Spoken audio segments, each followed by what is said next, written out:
Right, Campbell's comments out and about in beautiful Lancefield. Neil Rowley, hello. How are you, mate? Very well. And how are you going? A few days after... A lot better. A lot better? Yeah. Catching up here at Teego Dawn. For anyone that's not aware, saluted at Kilmore the other day in the 2-year-old trot. Regulation win. She was in the market and she expected to be thereabouts, and she got the chockies. Some people might say, well, it's not much of a story, but there's a little bit more behind the scenes, isn't there? Oh, a little bit. What win number was that for you? 6. How long between drinks? 10 years, 8 months. 10 years and 8 months, but you're not working that part out. No. It was funny. We looked at the photo in my spare bedroom we use as a little office, and the last one was Lord Deville, and that was March 2011, I think. Have you always had a horse that period of time? Most of the time, yeah, but most of them are no good. Some people might say, why would you keep training horses? The love of it. Yeah. The enjoyment, the people you meet in the game. There's a lot of great people around, and that have helped all the way. And just the love of the horse and getting out there is good. It's just great to get to the races one day. Do you think sometimes we, I suppose, look at it the wrong way? We measure success by wins, instead of stopping and saying personally what we get out of it? Yeah, because I get a lot of enjoyment out of it, whether they run last or run first, and I've had a few lasts and placings, but it's just the fantastic enjoyment you get out of a horse being at the races. Yeah, and here, I mean, we've got a couple of people behind you. You train here. It's beautiful setting here at Lancefield. It's just a lovely little place. The camaraderie, the bit of fun that you can have training a horse, but the banter as well is something you get out of bed for. Yeah, you get out of bed, you get to see, Leon every day down here. Leon Conway, he's great to help with, and you have a good chat and see Conroy that used to work here, horses, and we still have a good chat and a good yarn and a good catch up, and you all get together and you can all have a good laugh or a joke and help each other out if you need help. Lisa, Sean, everyone comes here, and it's a little bit of atmosphere. Last time I was here, it was a little bit of an ordinary day, but I don't know where you'd want to be anywhere else on a day like today.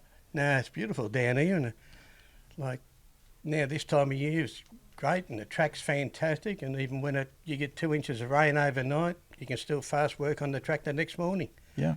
It's a good little track. A lot of people, little hidden gem. We might even come out one other time and do something about that.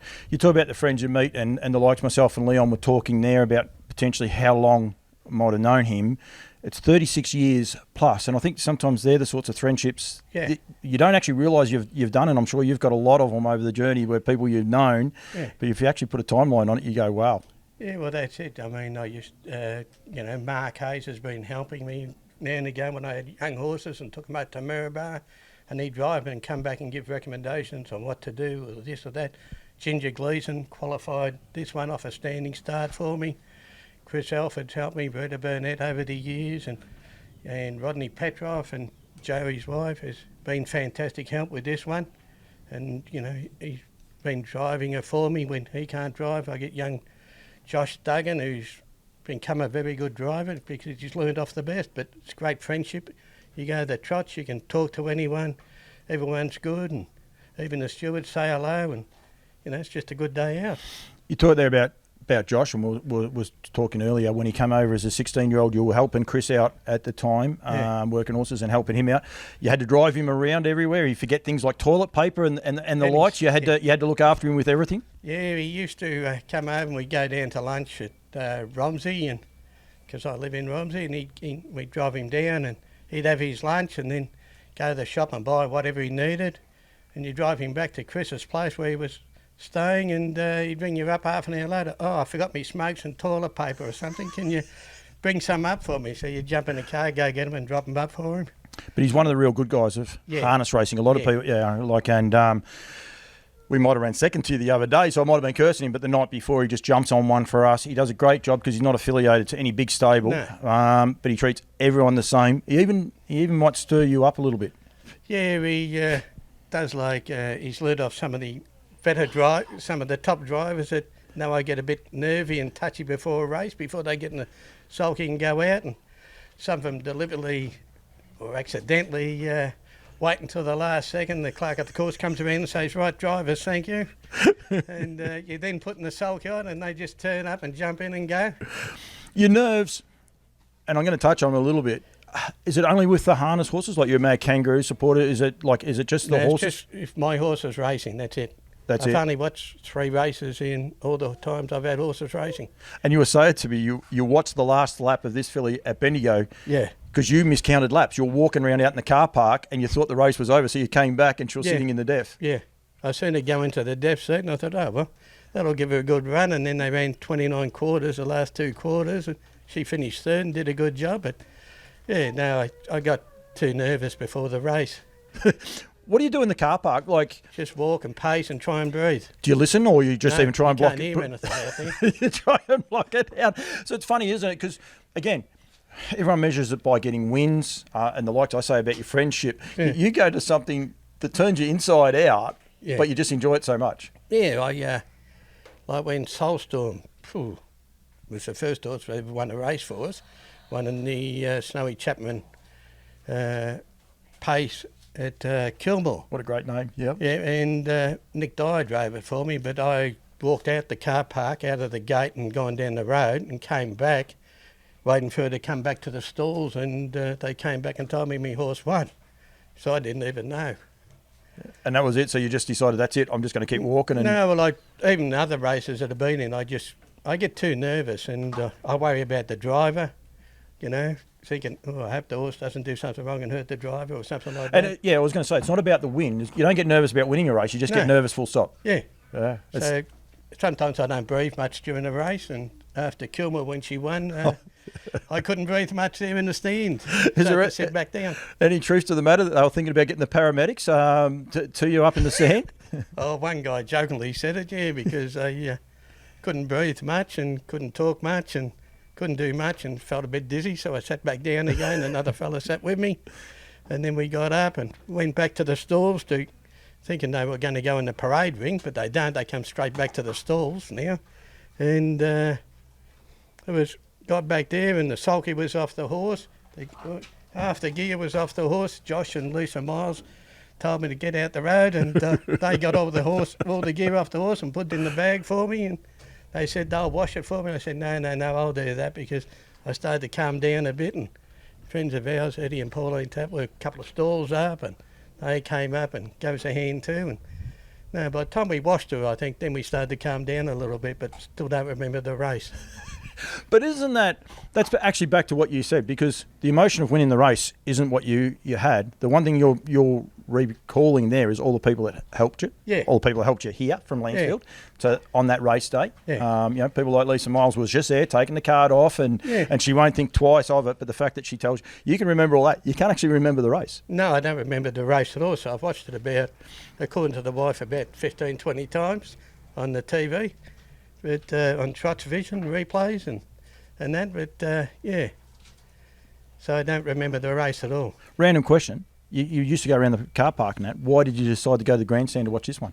Well, I thought she'd run a place, and we thought, well, she does everything right, and I thought, well, I'm going to try and watch her, because we watched the 2 starts at Maryborough this time in.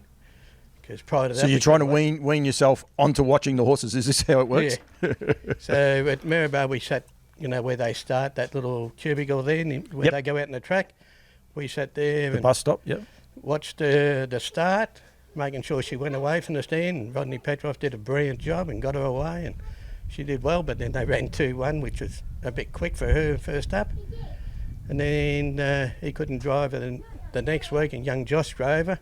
And he said, any instructions? I said, well, you know more about it than me, but just let her come out and see what happens. And she sat, I think she came out of barrier 5 and sat in the death the whole way and ran 5th and didn't get beaten by much. And, so the next one at Bendigo, because she was favourite, that just did me nerves in.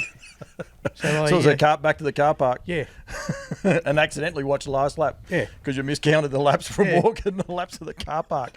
So you've watched this one. Yeah. And you said you don't have any superstitions. Does that mean from now on you've got to sit in the grandstands when they're racing? just depends on how the nerves are on the day. And should we be telling the clubs when the horses race and potentially have the paramedics ready just up for the grandstand or not? You'll be right. We'll be right. You'll have it under control.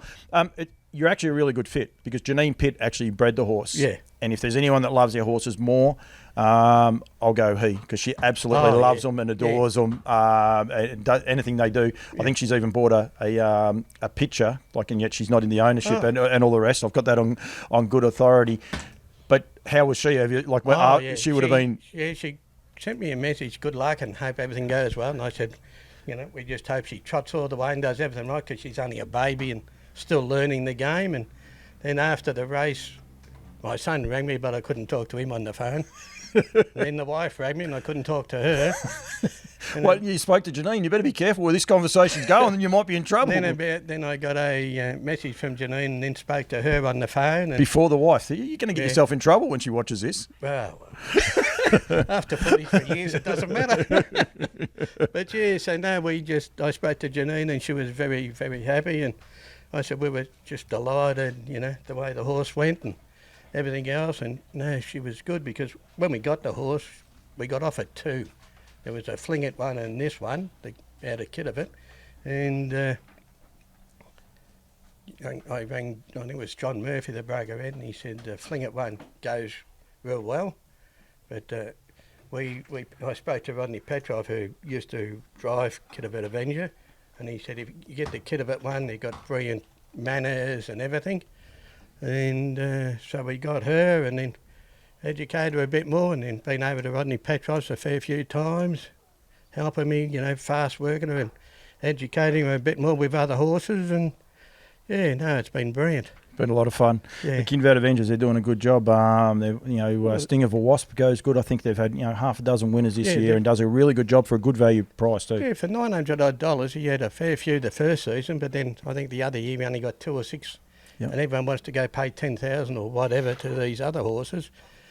Well, you've got to really get a lot of money back to pay its way. I'm sponsored by a lot of big studs. They won't mind me though saying about him, and he's a son of Love You. People probably look at him as an Australian raced horse, but he's actually a son of Love You with a beautiful maternal line as well on the other side. So he is terrific value, and he's doing a great job with a good book of mares. Not great book of mares, but he is doing a good job. What's next?